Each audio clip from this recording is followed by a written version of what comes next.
Hey folks, it's Billy DKY, the truth seeker that simplifies and demystifies. This is going to be my post-fight commentary on UFC 116.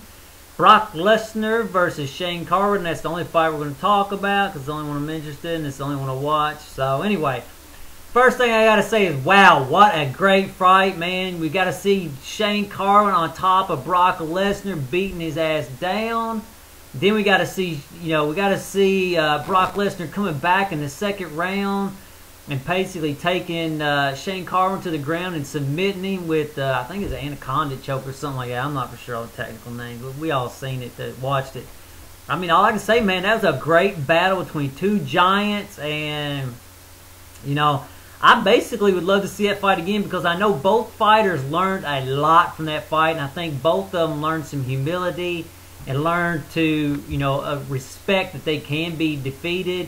I think both will go back to the gym and say, okay, what did we do wrong? And one thing I did notice about Brock Lesnar that's concerning me is that he doesn't like to get hit in the face. And I noticed that when he got hit by Randy Couture, that one fight, and Randy came over with some kind of overhand or something and clipped him and made a gash, and Brock really didn't like it. And he reminded me of Tito a lot when he was covering up when he was getting hit, and instead of maneuvering out of the way left or right, or like a 45-degree back and countering, he's covering up, which that's not really, it's not effective fighting skill. So he really needs to up his boxing.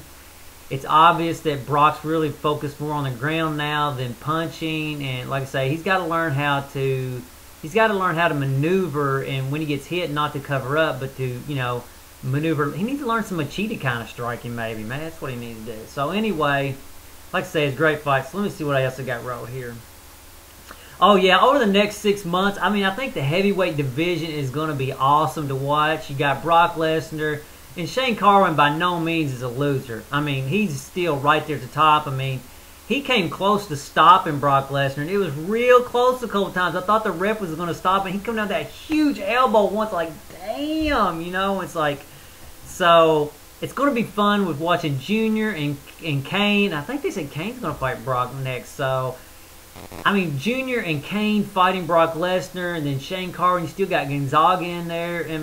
It's going to be fun watching the heavyweight division and seeing how that pans out. And is it going to be a round robin if somebody starts losing and it's just the title spins around a few people, or is Brock Lesnar going to be the man at the top? And how is Cain Velasquez going to do? So it's going to be interesting all the way around. Like I said, I think both of these guys are going to learn a lot of respect and humility, and I think they're going to have a lot of incentives to get back in the gym and learn. And I think Shane's going to realize this MMA wisdom that I want to say, and I've said it many times before, but I think people underestimate it.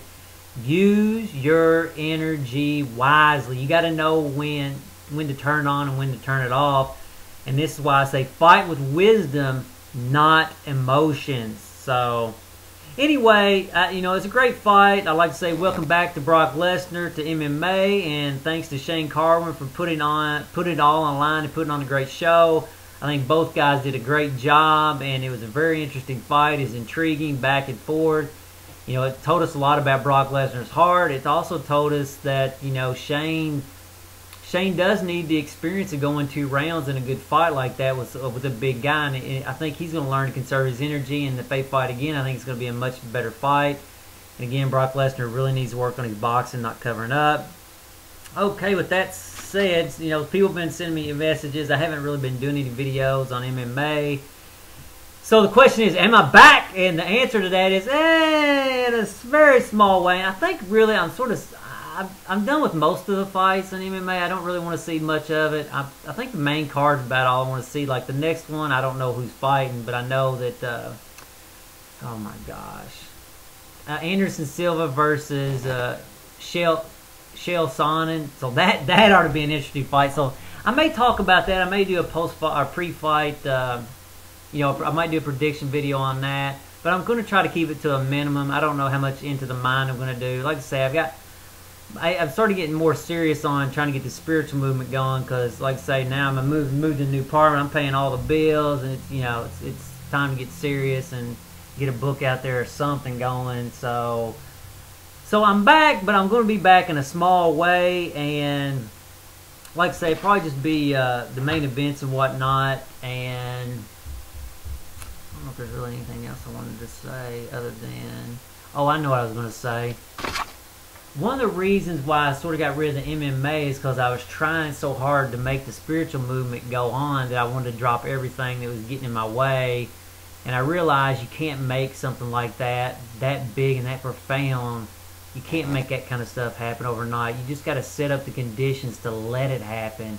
It's a lot like growing a garden. You can only do so much, and then, you know, the God or essence, Mother Nature, you know, does the rest. You know, let's say you got a tomato plant, and you till up the ground, you make sure it's got the right kind of minerals in the ground, you know, you put a little manure, fertilizer, Miracle-Gro, you put the seed in the ground or the plant, you went and bought it at Walmart or whatever, make sure it has enough sun, and, you know, make sure it's in, just make sure it has enough water and all the things it needs the plant to grow. But after that, there's absolutely nothing you can do to make that that tomato plant grow, and that's sort of the lesson I've been learning over the last little bit. All I can do is set up the conditions for a spiritual movement to take hold, and then after that, you know, you have to let Mother Nature, God, or the essence of life do it. So that's sort of what's been going on. I'm backing up a little bit on trying to make it happen because it ain't really, I can't do it anyway, just like you can't make a tomato plant grow. So I'm back, but in a much smaller fashion, and if you request videos, I'm not saying I'm going to do them, because like I said, I do need to stay focused on writing this book, because it's much more important than doing these MMA videos. To all my friends who've missed my videos, sorry, but you know, on a real spiritual journey, you have to go through a lot of things, and that's what I've been doing, going through a lot of things and trying to figure it out. You know, it's what people say that I don't know what I'm talking about. I feel like telling them to just shut the hell up, because, you know, I experiment just like a scientist does to know if I'm right or wrong. Like I say, I gave up MMA to see if I'd come back and blah, blah, blah. So, anyway, until the next video, later, folks.